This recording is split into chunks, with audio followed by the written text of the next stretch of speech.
Hello and welcome to how to make an end grain cutting board with your CNC. So this is the first time I've ever made an end grain cutting board. I've seen a lot of videos online. They always looked like a lot of fun, and I love the potential you can get with the design of the end grain. So I really wanted to try it out. I ended up doing it in 3 different variations. Kind of learned something new each time, was able to refine the process because like anything, it's not going to be perfect the first time you try it. So I'm going to go over kind of each variation, what I did, how I used the CNC machine, and what I learned so that hopefully if you try this, you can avoid those mistakes yourself. So the first board, I wanted to keep it really simple. I just used one piece of wood. I didn't want to worry about, gluing up multiple different pieces and thinking about the design. So I just kept it to a slab of walnut.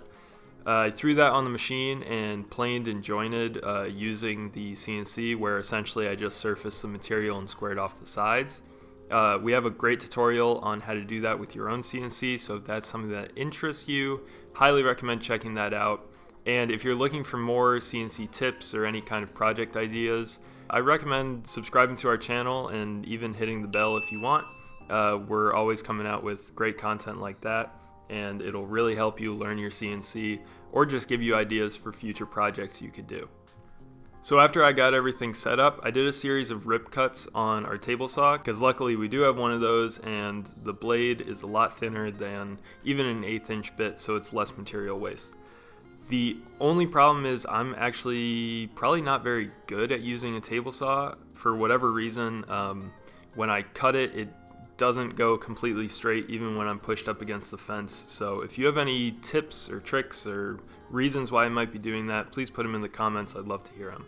Anyway, did the rip cuts, arranged the grain in a pattern I thought was kind of interesting based off of what I could see, and then I glued those up. So I'm also not very good at glue ups, and everything was a bit uneven, so luckily the CNC can rip through the surface, kind of better than a planer can, and definitely better and quicker than a drum sander can. So I didn't have to worry about any of the glue kind of gunking up the machine. It was just the surfacing bit, and it was able to tear through it. So then I squared off the sides again, and I did a series of cross cuts on the table saw. Again, still kind of trying to figure it out. These cuts definitely came out better, but still learning. Then I flipped the grain, glued that up. Gluing, still not my strong suit, but threw it on the machine, got it all squared, got it all surfaced. And then where I think the CNC really comes in handy and kind of sets itself apart from other tools or hand tooling is that the juice groove and the handles were incredibly easy to make and incredibly stress-free to put on the board. So all I had to do was make a square in the Aspire file and then use a 1/2 inch ball nose to route out a little groove on the top. And then I just created a similar type of toolpath for the back, realigned the machine, and cut in the handles on the back. And they had a nice little curve to them, so it was a lot easier on the hands.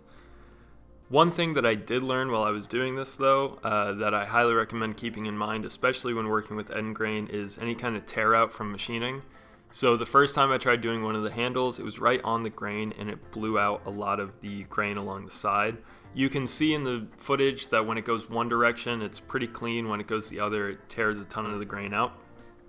So you have a couple options there. You can either manually set in your design software that you only want the bit to be going one direction, but if you don't want to have to worry about doing that kind of programming, a trick that works really, really well that again I've seen but I've never tried out until now is just putting some painter's tape along the edge. And that actually worked perfectly for me. I had no tear out every time I did that, and it's kind of an amazing trick. I recommend trying it out.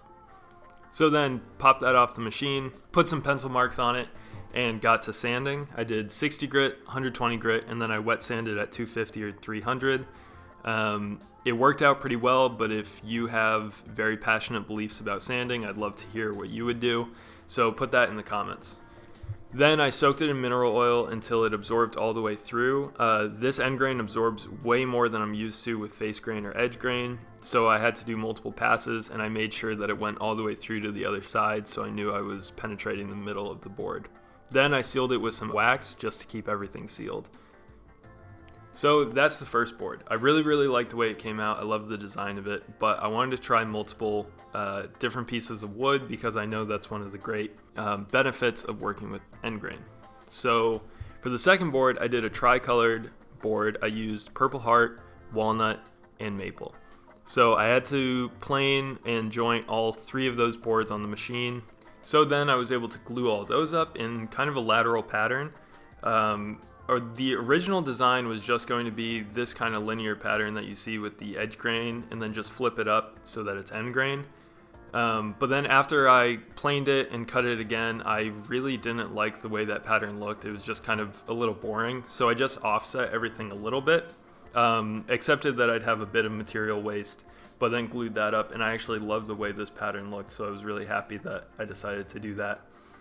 Then threw it on the machine, got everything cleaned up, and then when it came to the grooves, I was remembering the whole thing about the bit direction and tried that out on making the juice groove.